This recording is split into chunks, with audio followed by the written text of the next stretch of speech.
When Barry Keoghan was invited to Ringo Starr's London home, he thought it was a joke, a Beatle. That Beatle?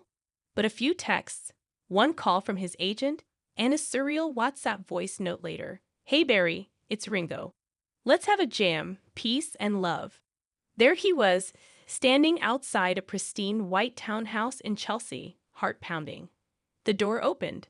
There he was, Ringo Starr, still with that unmistakable twinkle, and still somehow looking like the world's coolest granddad. Barry, come in, man, you're early. I didn't want to be late for a Beatle, Barry grinned, stepping inside. They exchanged pleasantries, Ringo offering him tea in a mug that said, "Drummers do it better." Barry tried not to stare. The living room was a music lover's museum. Framed records, Ludwig drums gleaming in the corner, candid black and white photos of John, Paul, George, and a younger Ringo grinning under a mop top.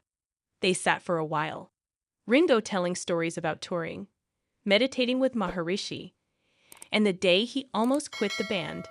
Barry nodded, laughed, even teared up a little when Ringo talked about George. And then Ringo gestured toward the drum kit. "Want to give it a go?" he said casually, as if asking someone to try a new flavor of crisps. Barry froze. "What, me? Sure. You've got rhythm, right? Saw you in Saltburn, man. You've got moves." I'm not a drummer. I mean, not even a bad one." "Doesn't matter," Ringo said.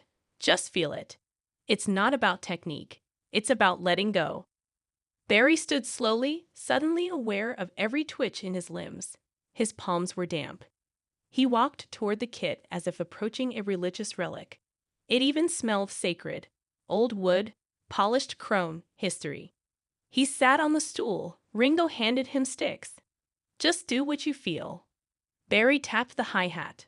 Weakly, the snare. Too loud. He tried a beat, something he vaguely remembered from a friend's garage band in Dublin. It collapsed after 2 bars. Ringo was smiling, watching him from the couch, his fingers drumming lightly on the armrest.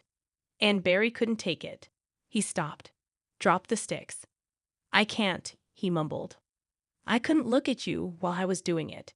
You're Ringo Bloody Starr. I grew up listening to Come Together.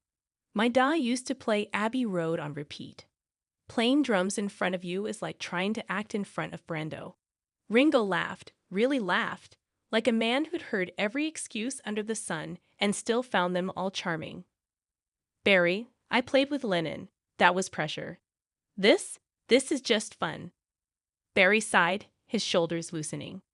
"All right, but only if you promise to not look at me this time." "Deal?"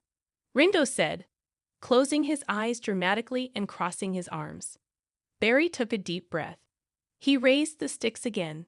This time, it came easier, a slow beat, clumsy but steady. His foot found the bass. A little rhythm crept in. Ringo opened one eye. "See. You've got it." Barry grinned. Maybe not a drummer, but for one afternoon, he was in a band with a Beatle. And that was enough.